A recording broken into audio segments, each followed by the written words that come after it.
10వ మిరియం దగ్గరికి వద్దాం రండి. సంఖ్యాకాండం 12వ అధ్యాయం. సంఖ్యాకాండం 12వ అధ్యాయం 10వ వచనం చదువుకుందాం. సంఖ్యాకాండం 12వ అధ్యాయం 10వ వచనం.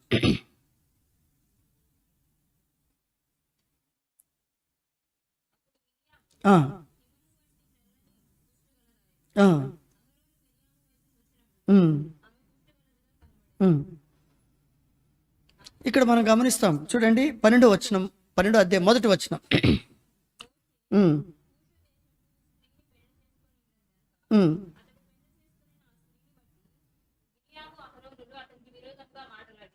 చూడండి, ఇక్కడ మీరు ఒకటి గమనిస్తున్నారు లేదు, అక్కడ బండను కొట్టినప్పుడు మోషే అహరోనులతో దేవుడు మాట్లాడని అంటాడు, కానీ శిక్ష వేసింది మోషేకి. అలాగే ఇక్కడ ఆ దూడం చేసేటప్పుడు మెయిన్ వ్యక్తి ఎవరంటే అహరోను, అందుకని ఆయనకి శిక్ష వేసినాడు. ఇక్కడ మెయిన్ వ్యక్తి ఎవరంటే మిరియాం. అహరోను మిరియాములు ఇద్దరు సనిగినారు. మిరియాం వచ్చేసేసి అన్నయ్యో ఎట్రా అసలు ఆడు చేసింది ఏమైనా బాగుందా ఎట్రా అని చెప్పేసేసి ఎక్కిస్తాడు. అట్లా చేసినాడా, చేయకుండా ఉంటే బాగుండేదేమో కదా, ఆడ అలా చేయకుండా ఉంటే బాగుండేదేమో అని వంత పలికినాడు. ఈయన కూడా అహరోను కూడా వంత పలికినాడు. ఇక్కడ హిస్టరీ ప్రకారం ఏముందంటే, ఈ సిప్పోరా చనిపోయిన తర్వాత ఈ కూషు దేశపు స్త్రీని పెళ్లి చేసుకున్నట్లుగా హిస్టరీలో రాస్తుంది. అంటే బైబిల్లో అట్లాగేం లేదు, కానీ చరిత్రలో అలా రాసిందనమాట. చరిత్రలో ఆ మాట రాసింది. ఒకవేళ ఆమె చనిపోయింది, ఆ చనిపోయిన తర్వాత ఇంకా వాళ్ళకి అప్పుడు సరైన కట్టడాలు లేవు కాబట్టి ఈ కూషు దేశపు స్త్రీని ఆయన వివాహం చేసుకుని ఉండి జీవితాన్ని కొనసాగిస్తా ఉండవచ్చు. దాని విషయమే వచ్చి సణిగి, నువ్వేంటి మాకు నాయకుడివి, నువ్వేంటి సణిగినారు. విరోధముగా మాట్లాడటం అంటే సణగటం. ఫిలిప్పీలు రాసిన పత్రికలో ఒక మాట చదువుకుందాం చూడండి, 2వ అధ్యాయం 15వ వచనం. 2వ అధ్యాయం 15వ వచనం. ఫిలిప్పీలకు రాసిన పత్రిక 2వ అధ్యాయం 15వ వచనం.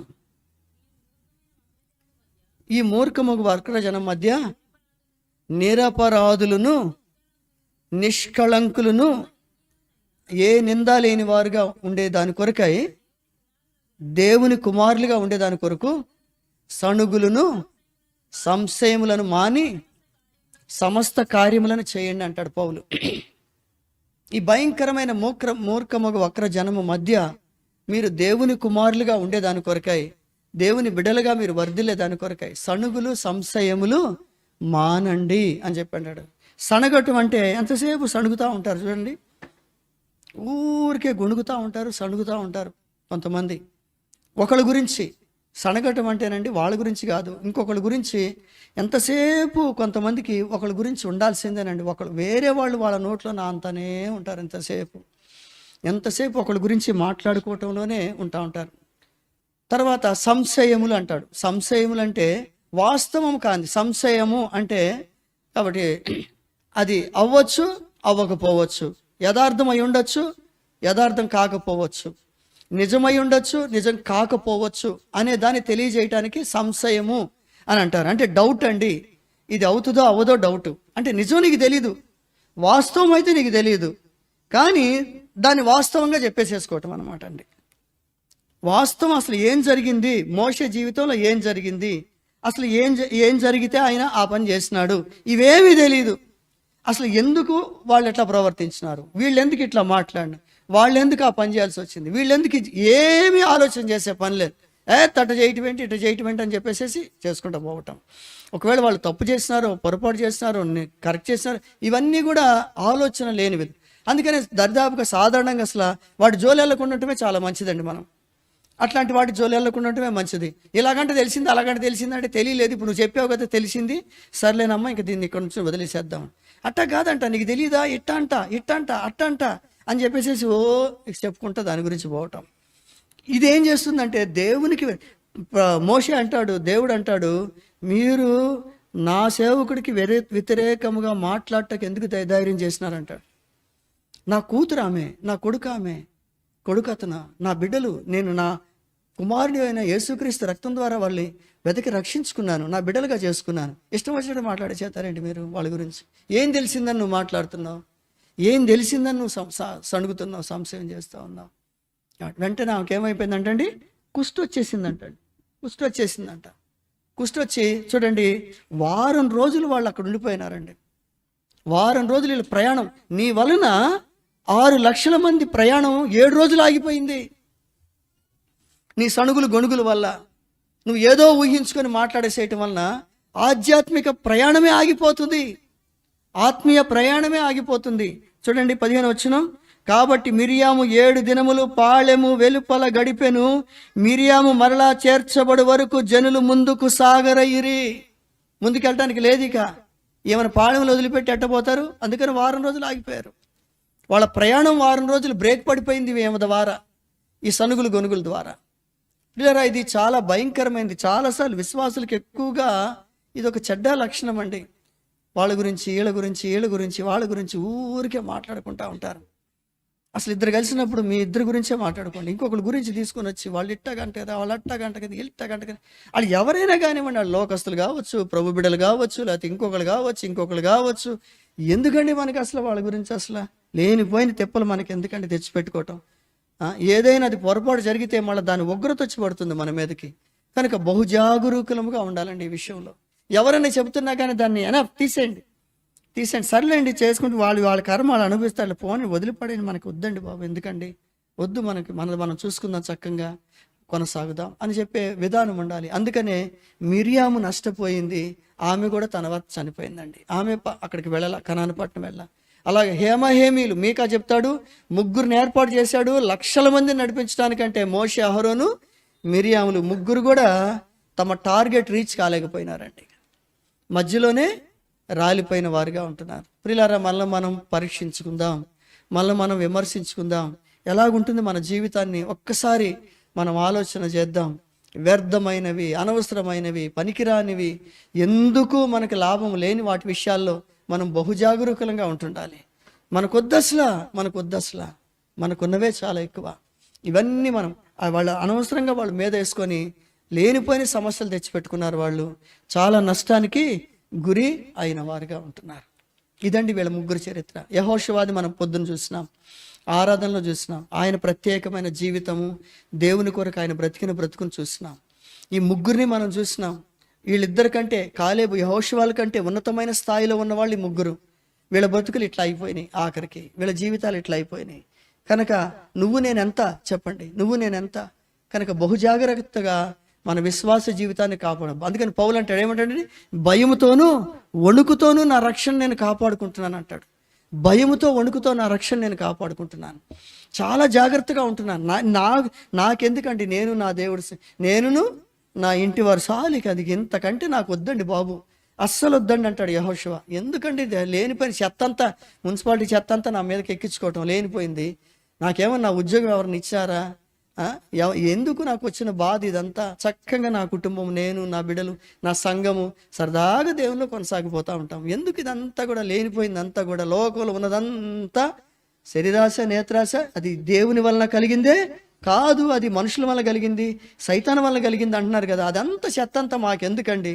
ఎవరైనా మీకు చెబుతున్నా కానీ ఏనొద్దండి. ఎందుకండి బాబు ఈ చెత్త మాకు?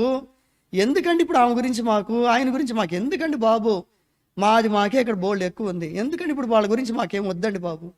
ఇలాంటి న్యూస్లన్నీ పట్టుకురా మాకండి, ఎందుకండి పోస్ట్ మ్యాన్ ఉద్యోగాలు మీకు అని చెప్పండి వాళ్ళకి. అస్సలు వద్దు, వాటిని మనం వినొద్దు, వాటిని మనం తీసుకొని రావు. చాలా నష్టపోతామండి ఆత్మీయ జీవితంలో. ఒక వ్యక్తి గురించి చెప్పేసి ముగించేసుకుందాం, ఒక వ్యక్తి గురించి చెప్పుకొని ముగించుకుందాం. ఇప్పుడు యెహోషువని చూసినాం, మోషేని, అహరోన్ని, మిరియాముని చూసినాం. ఇంకొక వ్యక్తి ఉన్నాడు, ఎవరైనా? కాలేబు. ఈ కాలేబు క్యారెక్టరే అద్భుతమైన క్యారెక్టర్ అండి అసలు బైబిల్లో. కాలేబు ఈయన ఎలాంటి వాడంటేనండి, 2 విషయాలు చూపిస్తాను. 14వ అధ్యాయం సంఖ్యాకాండం 24 వచనం, 14-24 చదువుకొని ఇక ముగించేసుకుందాం. ప్రభు, నా సేవకుడైన కాలేబు అంటాడు, ప్రభు మంచి మనసు కలిగి పూర్ణ మనసుతో నన్ను అనుసరించిన హేతువు చేత అతడు పోయిన దేశంలో అతన్ని స్థిరపరుస్తాను, ప్రవేశపెడతాను ఖచ్చితంగా అంటాడు. తర్వాత యెహోషువ గ్రంథంలోకి వద్దాం. యెహోషువ గ్రంథము 14వ అధ్యాయం 13వ వచనంలో ఆయన గురించి ఇంకొక మాట చదువుతాం. 14-13 ఆ, ఆ, నిండు మనసుతో. ఇక్కడ ఏముందండి? ఇక్కడ మనం పూర్ణ మనస్సు కలిగి, మంచి మనస్సు కలిగి, పూర్ణ మనస్సు కలిగి, అక్కడేమో నిండు మనస్సు కలిగి యెహోవాను. ఈ కాలేబు క్యారెక్టర్ అండి, నిజంగా నేను రాత్రి అనుకున్నా, బతికితిట్ట బతకాలనుకున్నా అంతే. బ్రతికితిట్ల ఈయనకండి ఎవరితో సంబంధం లేదండి. ఐగుప్తులోంచి ప్రారంభించిన తర్వాత మోషే అద్భుతాలు చేస్తున్నాడు. ఆయన పక్కనుండి ఫోటో దిగుదామా? అస్సలు వద్దు, మనకు వద్దు. సరే, కొంత దూరం రాయగారికి 14వ అధ్యాయం దాటి 17వ అధ్యాయం దగ్గర వచ్చారికి యెహోషువని పిలిచి నాయకుడిగా చేస్తే, ఊరి ఈడు మనకంటే గొప్పోడా? మేమిద్దరం కలిసే వచ్చాం కదా, పూర్ణ మనసుతో పూర్ణ నీతో వెంబడిస్తుంటే మనల్ని కూడా పిలవచ్చుగా. అస్సలు పట్టింపు లేదు. యెహోషువని పిలిచారంట, నాయకుని చేశారంట, సైన్యానికి అధిపతిని చేశారంట. అంటే ప్రభువానికి స్తోత్రం. అట్టానా? మంచిది. నేను కొంచెం అన్నం తినేసి పండుకుంటా కాసేపు అని చెప్పేసి పోయి పండుకోవటం ఆయన పని. ఏమిలా పొద్దున్న లేగటం, పూర్ణ హృదయంతో సంపూర్ణంగా ప్రభుని కృతజ్ఞతాస్తుతులు చెల్లించడం, ప్రభుని ఆరాధించడం. అయ్యా మోషే పిలుస్తున్నాడంట, పదండి అందరూ బయలుదేరాలంట, ఇదిగో నిన్నేమో ఈ బ్యాగ్ ఎత్తుకోమన్నారు. అలాగేనండి, బ్యాగ్ ఎత్తుకోవటం, పోవటం.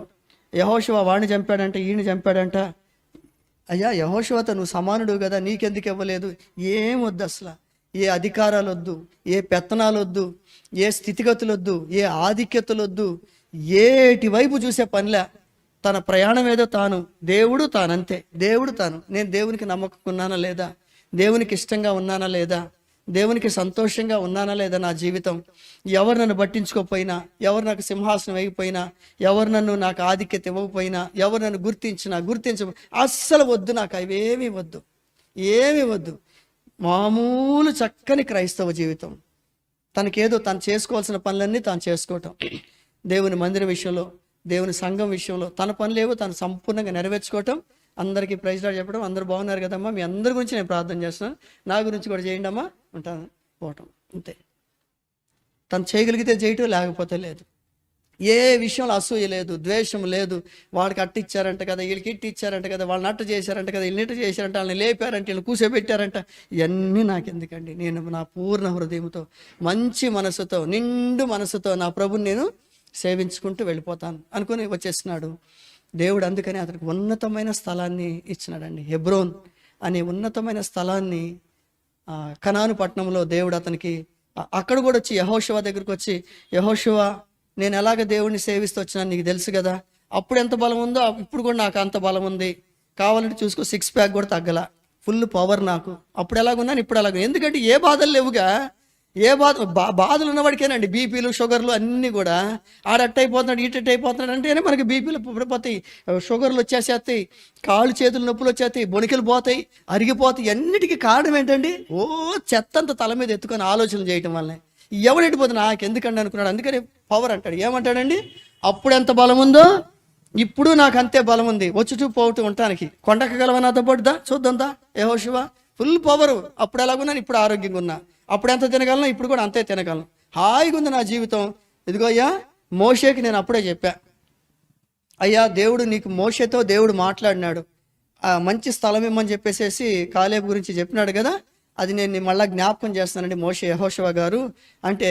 అలాగేనండి, మీకు దేవుడు ప్రమాణం చేస్తున్నాడు కదా, హెబ్రోన్ మీకే ఇస్తున్నానని చెప్పేసి యెహోషువ కాలేబుకి హెబ్రోన్ కేటాయించినాడు. పోయినాడు, అక్కడున్న అమాలేకీలను తరివేసినాడు, ఆ ఉన్నత దేహులను అందరిని కూడా తరివేసేసి శుభ్రంగా దాన్ని ఆక్రమించుకున్నాడు.